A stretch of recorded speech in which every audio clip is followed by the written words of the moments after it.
Valley Railroad is finally over, and everything is back to normal.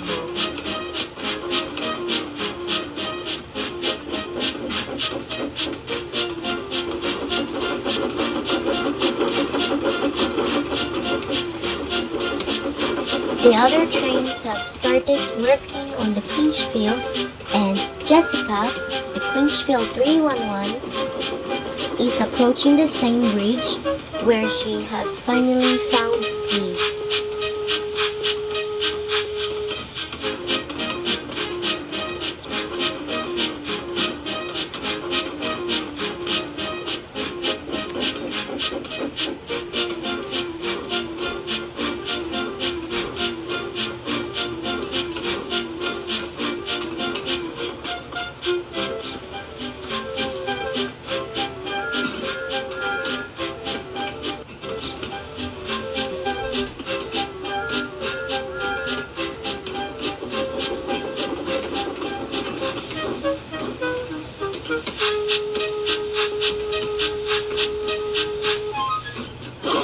The other locomotives and diesel engines are safely resting in the shed.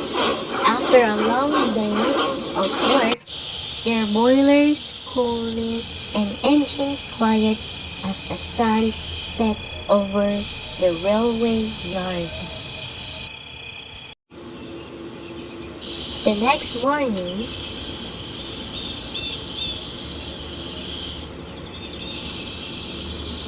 the Mountain Express 7 is heading to the yard, and Clinchfield 311 has joined her as well.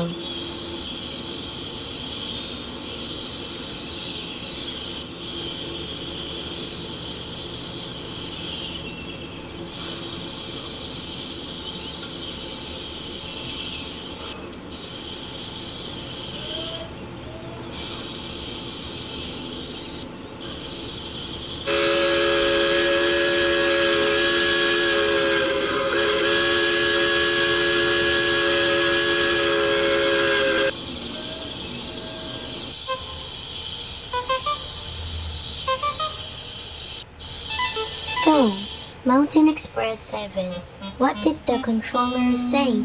Jessica asked.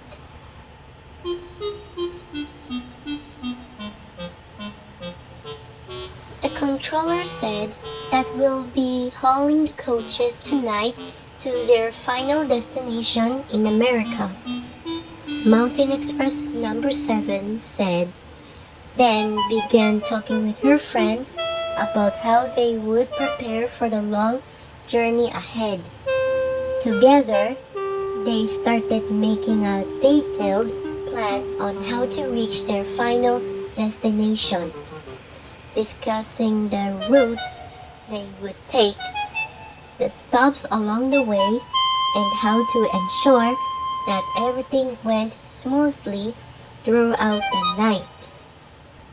Mountain Express 7 said clearly, her voice steady and confident as the others listened carefully.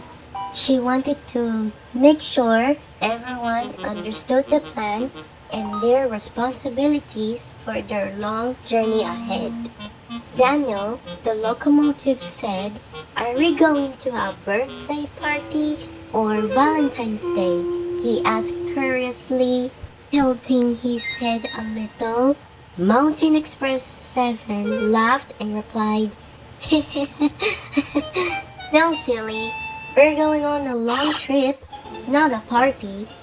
The other trains giggled, and Daniel chuckled too, saying, oh, I thought I needed to bring balloons or chocolates. Everyone burst into laughter as the engines playfully tooted their whistles. He said,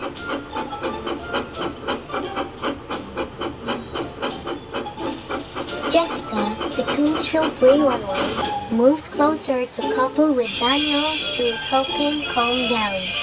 Daniel, can you stop saying random things? She said with a small laugh. Daniel chuckled and replied, Okay, I'll stop, I promise.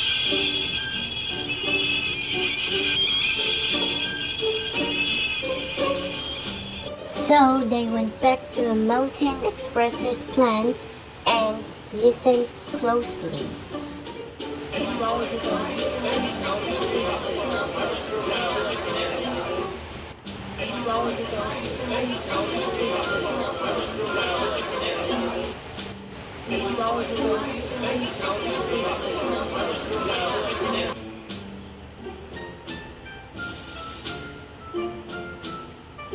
Jessica asked Bernie, the Santa Fe diesel, "Bernie, where are you going to couple with the other trains?"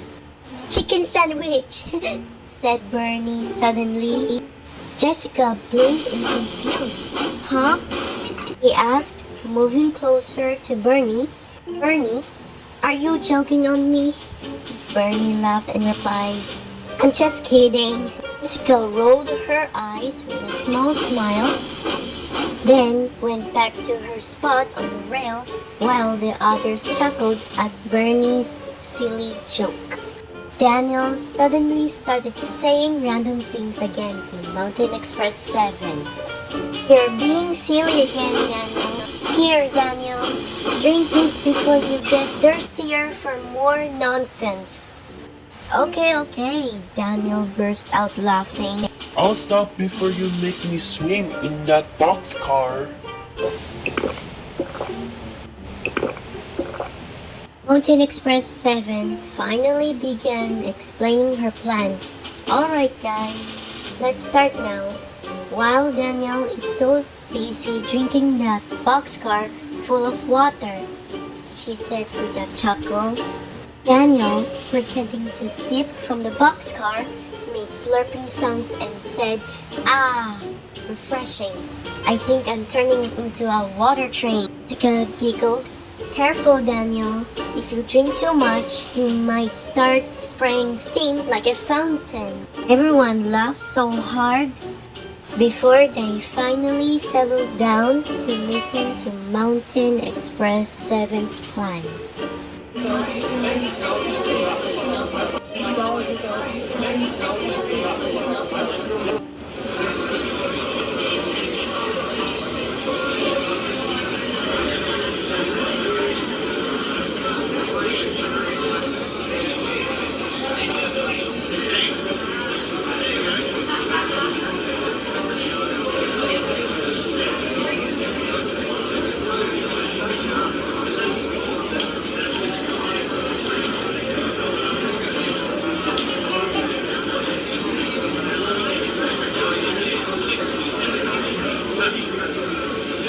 Daniel started saying random words again.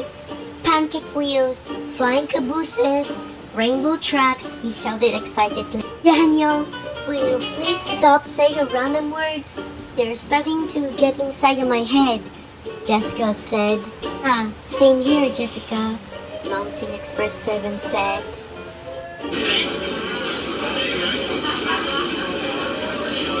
Mountain Express 7, "I have a question," said Bernie. Time are we hauling the coaches tonight? 7 o'clock p.m., Mountain Express 7 replied. Thank you," said Bernie. Later that night, they began coupling with the coaches under the soft glow of the moonlight.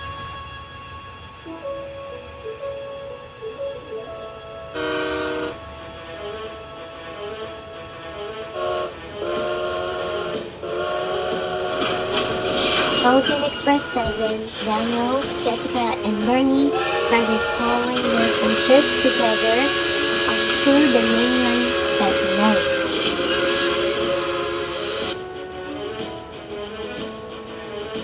They started heading onto the mainland in America during the night.